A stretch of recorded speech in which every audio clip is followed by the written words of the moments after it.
देख लीजिए, ये काउंटिंग सेंटर की तस्वीरें हम आपको दिखा रहे हैं। अब स्ट्रांग रूम से ईवीएम निकलकर इन काउंटिंग सेंटर्स में पहुंच रही हैं। सबसे पहले जैसे ही घड़ी में कांटा जो है वो 8 पर पहुंचेगा, पोस्टल बैलेट की गिनती यहां पर शुरू हो जाएगी। और जी किशन रेड्डी की तस्वीरें इस समय हम आपको दिखा रहे हैं। आप ये तस्वीरें देखिए, पूजा अर्चना का इस समय दौर चल रहा है। बांसुरी स्वराज की भी हमने आपको तस्वीरें दिखाई थी और जी किशन रेड्डी केंद्रीय मंत्री हैं और पूजा अर्चना इस समय करते हुए, और आज तमाम उम्मीदवार जो हैं वो अपने अपने धर्म के हिसाब से अपने अपने ईश्वर का रुख करते हुए अनुराग हमें नजर आ रहे हैं। मुझे लगता है कि शोभना, ये पूजा पाठ तो रोज करते होंगे, लेकिन आज पूजा पाठ की अहमियत बढ़ जाती है। बड़ी खबर इस वक्त ये है कि मतगणना पर बीजेपी का निर्देश आया है, और ये क्या निर्देश है ये भी आपको बता देते हैं। निर्देश आया है कि कार्यकर्ताओं को निगरानी का निर्देश दिया गया है कि भाई ईवीएम की सील चेक करें बाकायदा। ये बीजेपी की तरफ से निर्देश है। मतगणना पर बीजेपी का निर्देश ये है कि बाकायदा ईवीएम की सील चेक की जाए। कार्यकर्ताओं को निगरानी के ये अहम निर्देश दिए गए हैं कि कहीं कोई टेम्परिंग का केस उनकी नजर से चूक ना जाए। राजकिशोर जी, ये आप ये देखिए, और देखिए अनिल बलूनी भी इस समय तस्वीरों में दिखाई दे रहे हैं। गढ़वाल सीट से अपनी किस्मत आजमा रहे हैं और पूजा अर्चना की है। और अनिल बलूनी की ये खास तस्वीरें इस समय हम आपको उत्तराखंड के गढ़वाल इलाके से दिखा रहे हैं। यहाँ पर अनिल बलूनी उम्मीदवार है। और राजकिशोर जी, मैं आपके पास इस बात को लेकर आना चाहूंगी कि भाई कांग्रेस कह रही है कि भाई अपने कार्यकर्ताओं से क्या आप ढंग से काम करें, समाजवादी पार्टी है कि तमाम जो राजनीतिक दल है, और अब बीजेपी भी कह रही है। क्या माना जाए, चुनाव आयोग पे किसी को भी भरोसा नहीं है? कार्यकर्ता ही सब कुछ करेंगे क्या इस बार? नहीं, निश्चित तौर पर देखिए होता क्या है कि कार्यकर्ताओं को ये प्रेरित करना कि कोई गड़बड़ी ना हो, ये सुनिश्चित करें। एजेंट इसीलिए होते भी हैं, इसीलिए वो वहां पर होते हैं। लेकिन जिस तरीके की भाषा, जिस तरीके की शब्दावली इस्तेमाल हो रही है,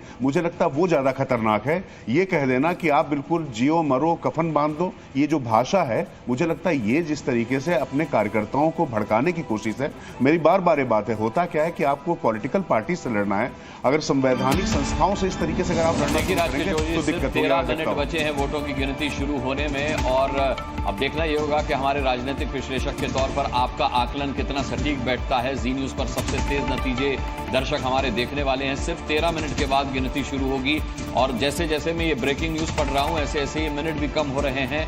अब बमुश्किल 12 मिनट का वक्त बचा है जब वोटों की गिनती शुरू होगी। मुझे लगता है राजकिशोर जी की 11-12 बजे तक तस्वीर साफ होनी शुरू हो जाएगी। बिल्कुल, मुझे लगता है कि 11 बजे से आपको ये तो पता चल जाएगा कि कितनी लंबी बढ़त है, और 12 बजे तक आते आते ये तस्वीर बिल्कुल क्लियर हो जाएगी कि जो एग्जिट पोल कह रहे हैं वो 400 के आसपास या 350 के आसपास ये स्पष्ट हो चुका होगा 12 बजे तक। इस बार कई रिकॉर्ड्स टूटे हैं। एक तो नतीजों से एक दिन पहले इलेक्शन कमिश्नर का यूं मीडिया के सामने आना और तमाम अपनी बातें रखना। दूसरा, मुझे लगता है कि मैं इतने सालों से एंकरिंग कर रही हूँ नतीजों की, लेकिन ये मेरे सामने भी पहली बार हुआ है कि टैली में भी काउंटिंग शुरू होने से पहले ही पहली सीट का जो वो है वो दिखने लगा है स्टेटस। ये आप बहुत अनुभवी हैं, लेकिन आप शायद सूरत भूल गई, जहां अनअपोज्ड गुजरात में एक सीट पर बीजेपी ऑलरेडी जीत चुकी है। ये एक नंबर वही है शोभना जी। नहीं, मैं इसीलिए कह रही हूँ, ये मेरे लिए बहुत नया है कि अभी काउंटिंग शुरू नहीं हुई है और टैली में मुझे एक सीट दिख रही है। ऐसा आपने कल अरुणाचल में भी देखा होगा कि काउंटिंग शुरू होने के पहले बीजेपी को 10 थे।